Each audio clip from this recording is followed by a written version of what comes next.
Eto na nga pala ang last part ng sinagawa naming North Loop nung nakaraan. At dito kami sobrang nahirapan dahil sobrang haba ng pagdadrive namin papunta sa aming mga destinasyon, mga idol. Ang goal sana namin dito ay ang Arco ng Apari at ang Baguio City. Pero baka magbago yan, depende kung magagawa namin ang time management. Kaya sit back and relax dahil ituturo ko kayo sa kagandahan ng mga tanawin at ang daan ng mga probinsya ng aming madadaanan. Kaya umpisahan na natin to. Let's go! Good morning mga idol! Kagabi, lumobra taas ng ulan mga idol. Dito na kami malakas ang alon, di kami makakapag-swim. Dali ko kayo sa daga mga idol. Lakas na nga yun, no? Kapit tayo. Tignan nyo naman ang lakas ng alon dito sa Blue Lagoon, Pagudpud. Toryo nasa Pagudpud.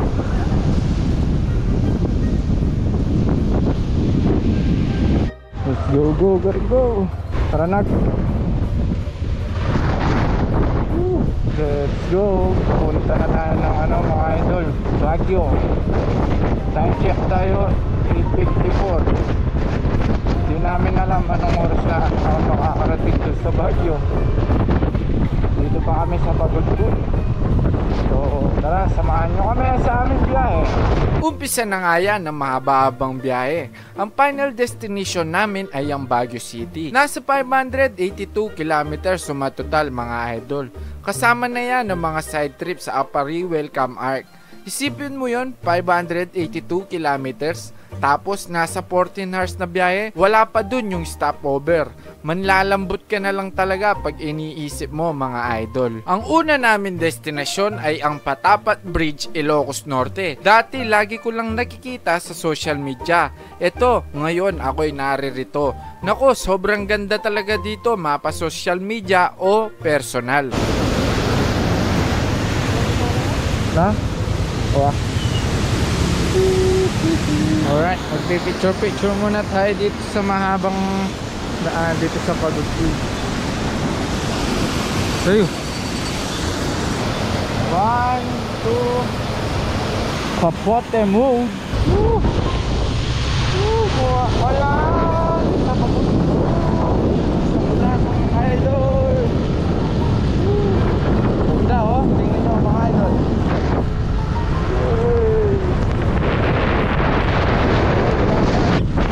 Malakas ng ulan, mababasa ang ating camera. Bye-bye. Solid sana mag-video-video sa Patapat Bridge, kundi lang umulan mga idol. Sobrang ganda dun, promise. Pagkatapos namin dun ay dumiretso na kami papuntang Apari Welcome Arc. 3 hours din ng biyahe papunta doon mga idol. Sobrang layo nito pero worth it ang mga tanawin na makikita mo. Ramdam mo talaga na nasa ibang dimension ka kasi ang layo-layo mo sa mga city. Bukod sa napakasariwang hangin at magagandang tanawin ay napakatahimik mga idol. Pagkalipas ng 3 oras na pagdadrive ay nakarating na kami sa Arco ng Apari. Sobrang ganda at napakatingkad ng kulay nito. Swak na magpicture-picture dito mga idol. Napakaganda naman ng Arco Apari. May sumpu-sumpu pa. Picture taking!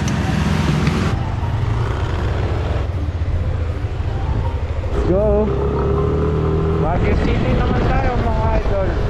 Time check 1:55. 9 hours and 30 minutes. Apari to Baguio. Alright, let's go! Pagkatapos namin sa Apari Welcome Arc ay bumakbak na agad kami mga idol.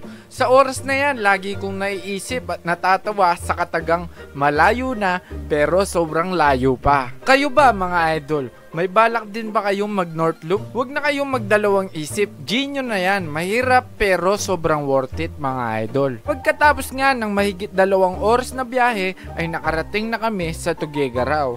At dito na din kami magpapahinga at i-double check ang oras at ang destinasyon mga idol. Tuguegarao mga sir! Ang layo pa namin.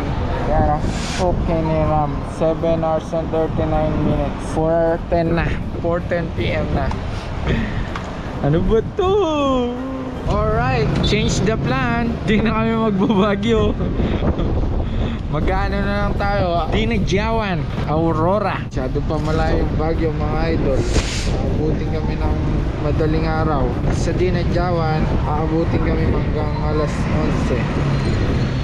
Pwede na yun, let's go! Ginamit na nga namin ang Plan B mga idol. Di talaga kaya kung magpapabagyo pa kami. Kaya sa Dinagyawan Aurora na ang aming punta. Hindi na din ako masyadong nakapag-video dyan dahil ginabi na kami at masyadong nahirapan kami sa daan ng Aurora. Dahil sobrang kapal nga ng fog tapos may kasama pang ulan. At ang malala, nag-landslide pala doon. Saktong-sakto lang na makakadaan ang mga two wheels mga idol. Good morning mga idol. Dito kami ngayon sa Dinagyawan. Walang ilaw. Grabe yung pinagdaanan namin kagabi. Tingnan nyo yung mga motor namin mga idol.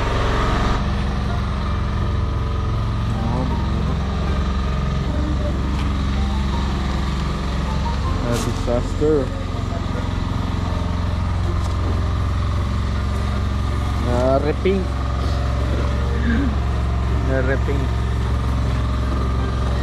Hindi mo na makita yung plate number.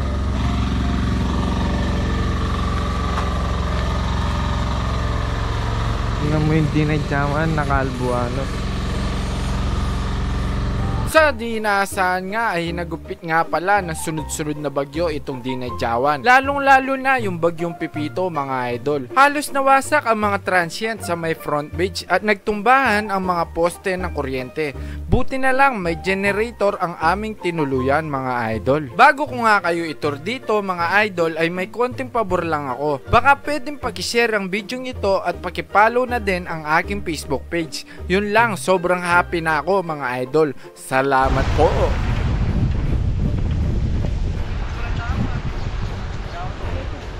Salukuyan po natin nasa Dinagyawan. Sa ngayon, busy yung mga tao sa pagkukumpuni ng mga kanya-kanya ng mga bahay at mga branche. Kaya makikita natin sa yung mga tira dyan. Puro, nasa under renovation, calamity.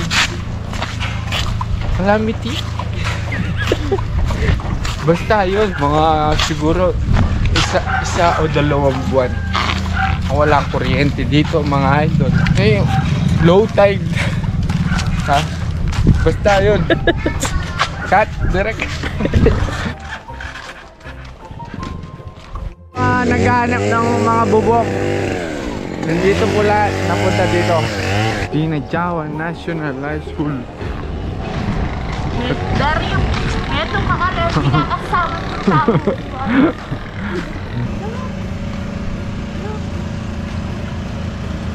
Oh, may sira yung palengke ano?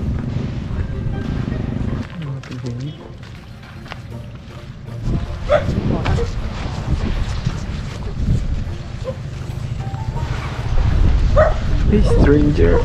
Alright, let's go. Uwian na mga idol.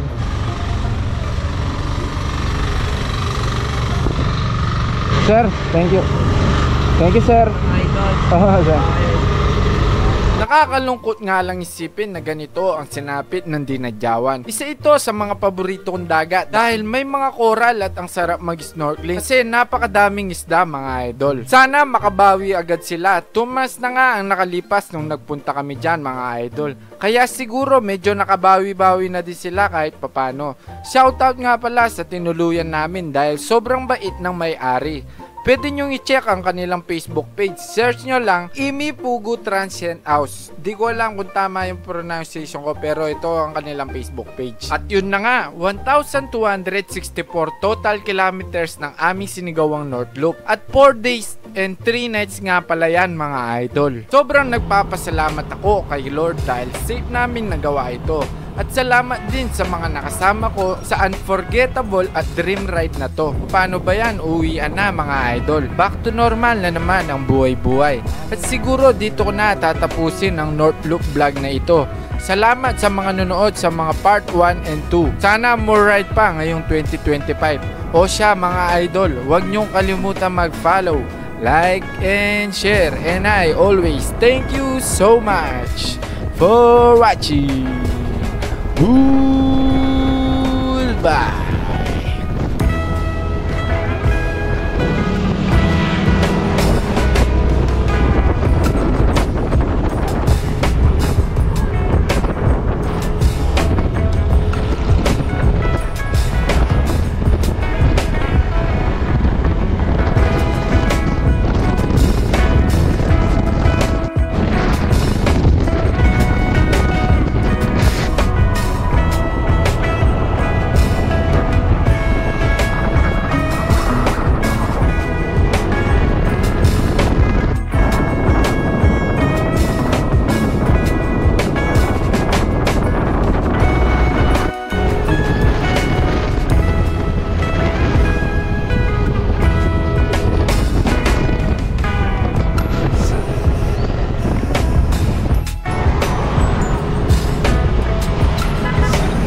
Vlog.